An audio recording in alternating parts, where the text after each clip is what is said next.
today is the digital, we call the digital Silk Road. Information flow is quite important. I met some people here, they like the Chinese Huawei cell phones. Huawei also provide the infrastructure construction in Middle East, in Africa, I think even in some European states. Well, by doing this or including this in this One Belt One Road, it's going to encourage the flow of trade, of capitals. What is amazing is that, for what I have experienced, in 80s and 90s, China was a country which attracts investment or capital into China. But nowadays, in the past decade, the situation has changed. China has become a state with sufficient capitals, which seek investment opportunities all around the world, not just the United States, Europe, but also in those developing states, in Africa, in Latin America. Well, the platform, the One Belt, One Road initiative is going to provide, actually is going to facilitate such kind of flow of capital. Well, thirdly, what I want to discuss briefly is about some of the features of this initiative. First, the initiative is inclusive, which means it's quite different from some of the Western states. They exclude some states because of ideology or economic development. We like to include, or the initiative is going to include any states who is willing to participate, not just states, actually any kind of players. It can be states, it can be firms, can be international organizations, it can also local government. If there is a demand, if the players which is interested in this initiative, they can coordinate, can work together to do something for infrastructure construction, like port construction, highways, railways, particularly the high-speed railway construction. And the second, it is open. The initiative is open to not just the area this Silk Road is going to help, but also to those areas which not included in the Silk Road. For example, Latin America, I just mentioned. Even for the bank, AIIB, Asia Infrastructure Investment Bank, that is also open to European powers, even to the United States, even though the United States the Obama administration declined to participate. But what is good is probably Trump is going to, or is at least right now interested in the AIIB bank. And also it is cooperative. It's going to be an initiative that all the players in this initiative will cooperate together. It's not going to be dominated by anyone. Well, lastly, I briefly mentioned about the role China is going to play in this initiative. First, China is the initiator. China launched such kind of initiative to attract various players or players at different layers to participate. And second, which is also important, that China is an investor. China is going to invest some of the money or capitals in the infrastructure construction. And third, the role China can play, China is going to be a partner to those who are interested in the initiative. It's going to be partner to the state government, to the local government, to the firms. China is not going to dominate that. Of course, if you dominate such kind of, it's also going to be risky. China also would like to share the risks with others, not just taking the opportunities. And lastly, I think in such initiative, the role of China is going to play as a kind of leadership with corporations from the actors or players at the multi-levels. Thank you. Thank you very much, Professor, for your very stimulating remarks on the new Silk Road from a Chinese perspective. Now, I would like to give the floor to Dr. Huang Yin-Xin. It's very important to have you here, Doctor, to have you here, Madam, because it's a Chinese initiative. As it has been said, this is open, this is very much inclusive, and of course, it means a lot for Southeast Asia, and you are yourself leading a very important think tank in Malaysia. So this is very important to have you viewers on this vision, and please, I know that you will keep your remarks within 5 minutes because we still have 2 other speakers and one needs to stop at 12:45. Thank you, Madam, and let us welcome you. Thank you. Thank you very much, Professor, for your kind introduction. However, it is rather unfair because Professor Han had got more than 10 minutes talking about one country. And coming from an ASEAN perspective, I will be talking about 10 countries and I only have 5 minutes. But nevertheless, I think what I would like to allude is that in addition to what Professor Han have said, all about the One Belt, One Road policy, in short, I'm going to call it OBOR or OBOR, a few additional points that I would like to add on to the floor is that I think with the One Belt and One Road initiative, it actually changed the rule of the game.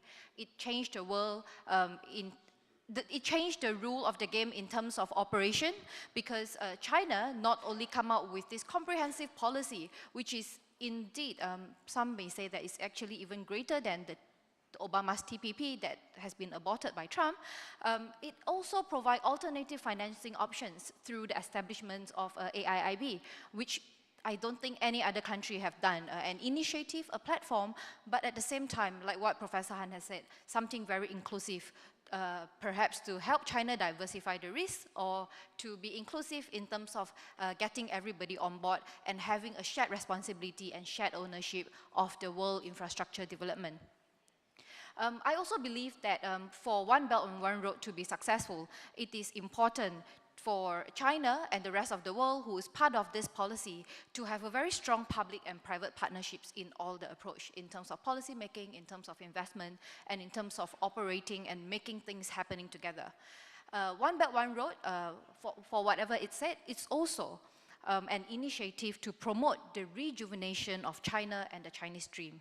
The rejuvenation or the redevelopment of China and the Chinese dream is something very common in the ASEAN, in the Asian perspective, but I'm not sure whether it is something very commonly said in your context in the EU. But I also feel that perhaps this ambition of China must be upgraded today from not only to rebuild China and to promote the Chinese dream, it also will help to reshape, and it has to reshape the Chinese culture and to chart a pathway to a common destiny for mankind. I feel that the world today indeed has much expectations for China. I also believe that the peaceful rise of China is one of the most important events defining the 21st century international relations. We can safely assume that the Chinese power will continue to grow across the board, from the economic perspective, political perspective, military, defense, security, diplomatic, social, and also culturally. All this is going to bind the world development together. And how China decides to wield her enormous power, enormous economic, political power, and geopolitical positioning will determine whether we, all of us, live in a world that is more peaceful or eventually to be more turbulent.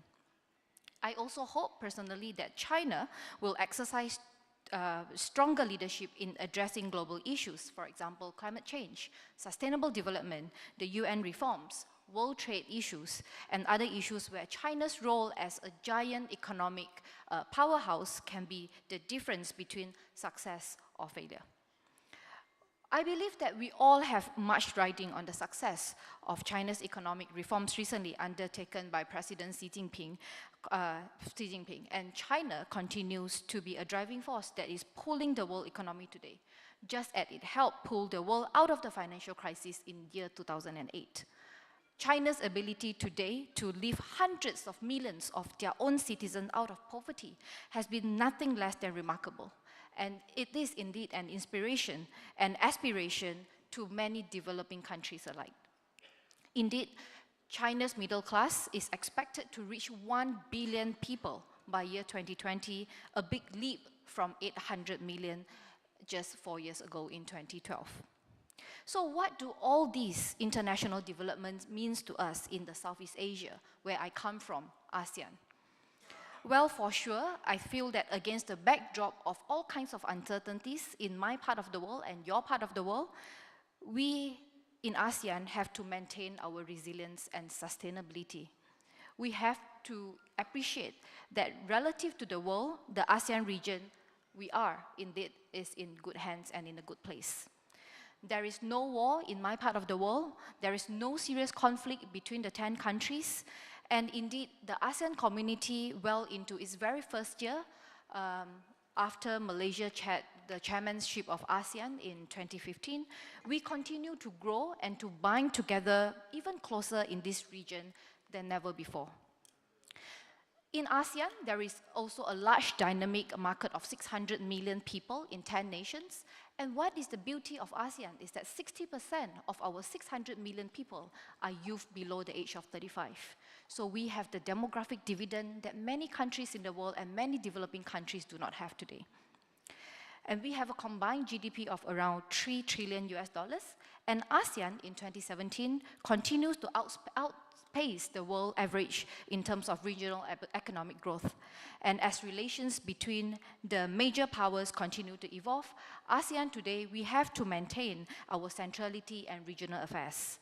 So as relations in Northeast Asia and South Asia remain a little bit turbulent and a bit uncertain, ASEAN provides a convenient space for many countries to meet and come together as a hub to springboard to the rest of the world. And ASEAN, not just only about maintaining our centrality, ASEAN must also keep our coherence in many things.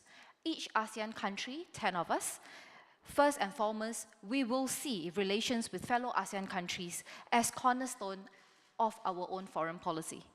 And part of this coherence is the importance of regional connectivity and infrastructure building. I'm convinced that this is the ultimate game changer for our region in ASEAN, from toll roads to airports to seaports, railway pipelines, fiber optic lines, satellites, railways that connect people together, and all this is the fundamental of driving growth and sustainable development. And this is also why I'm very delighted that Singapore and Malaysia has just signed an MOU to build the high-speed rail between Kuala Lumpur and Singapore as part of the initiative and the dream of connecting China to the entire peninsula, from China, Vietnam, Laos, Cambodia, Thailand, Malaysia, and Singapore. And eventually, I think within the next 10 or perhaps 15 years, there will be a rail link not only for goods, but also for people to move very freely from China all the way down to Singapore. So as ASEAN countries grow, there is plenty of room for ASEAN and China to grow together.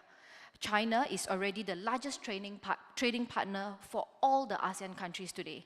And the total ASEAN-China trade stands at around $217 trillion US recently.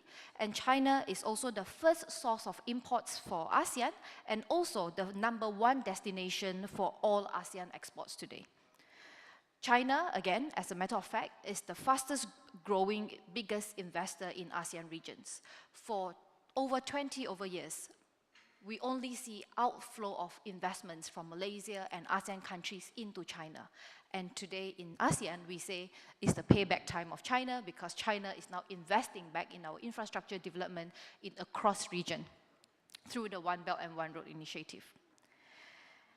China is also the largest source of tourism in Southeast Asia. Around 13 million Chinese tourists flock through various ASEAN countries every year, and we feel that this will not only build the cultural ties between our 10 countries with China, and also when people to people get closer together, good things will happen. Let me cut the long story short. I feel that it is very important for us to recognize that the challenges of deglobalization are very real in the Western world. For example, Brexit happened, Trump happened as the next president of the US, and these events also show that there is a great need for more space for emerging markets led by China to be able to have our footing stabilized in the global scene. I feel, just give me 20 seconds. I feel that there is great prospects for greater growth that is yet to come for China and the rest of the world. And this is something that we all can learn together. More and more, China is, of course, becoming the center of innovation, creativity, and more importantly, putting this intellectual gift to work, not only to its own people, but to the rest of the world. It is fair for us to call China the absorptive state. China absorbed all the talents, China absorbed technology, and China not only absorb and copy, China today absorb, learn, and they innovate and do it way better than many of us. I also believe that China is increasingly skilled and attracting and profiting from the global knowledge and the skills and the know-how gained from their networks of human capital. Look at the Chinese diaspora in the world and the bamboo network that the Chinese diaspora has built over the hundreds of years. And China, by doing all this, is actually going to turn China into an innovative economy in their 5-year plan, that not just a high-income nation, but to be based on not only be based their economy in the very strong domestic consumption, but China's leadership is going to be built on the ambitious growth that targets quality, efficiency, and evaluation. And with that, thank you very much. Thank you, Madam, for your very rich presentation. You are a wonderful ambassador of Malaysia, of ASEAN, and of the new Silk Road. Thank you so much.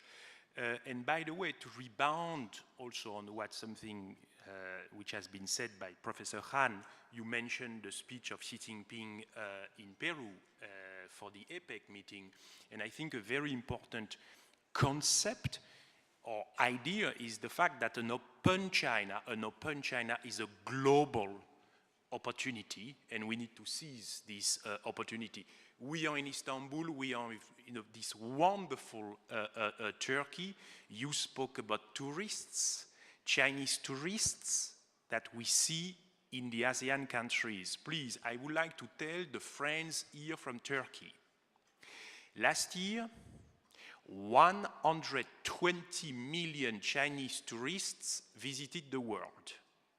Ask yourself, how many of them came to Turkey, which is one of the most beautiful countries in the world? And in Lima, Peru, at the EPEC meeting, President Xi Jinping said, I quote, "In the 5 coming years, we may see per year 700 million Chinese tourists visiting the world." Think about only this as a fantastic opportunity. An open China is a global opportunity. Now it's a great honor and pleasure for me to introduce the next speaker, because the next speaker is a good friend. I love Turkey and I love Istanbul because of you, Professor. You introduced me to this wonderful Turkish culture and actually to Cengiz Bey. So it's a great honor for me to sit beside you. And now you are, of course, you are going also to add something to the conversation. You are a great educator. You are a builder. You built one of the best French business schools.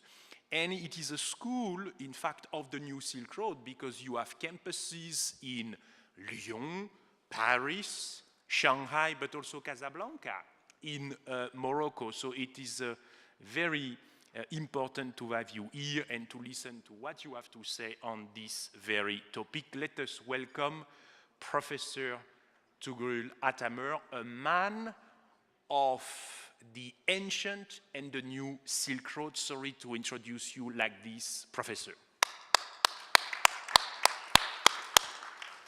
So thank you very much, David, and I would like to thank you, Cengiz, for inviting me here. I am very happy to be among you in this city where I grew up. This is the city of the center of the world. What I say to my French friends in a provocative way, because they believe that Paris is the center of the world, but my Chinese friends believe that Shanghai is the center of the world. So guess where is the center of the world? So we'll discuss later on about this. Yeah, it is emigrating with me. Okay. As the time has been flying, I would like just to focus my speech on three items and three major things, I think. The first one is about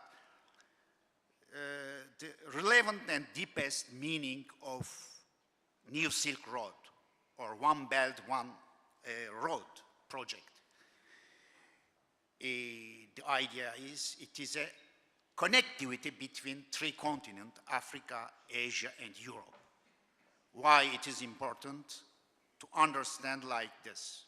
We'll talk about this later on. The second idea that, or message that I would like to develop, there are two important missing pieces of one New Silk Road vision and project. They are namely lack of European perspective in this project, and also weakness of African dimension. The third idea that I would like to develop, it is about the role of the Turkey.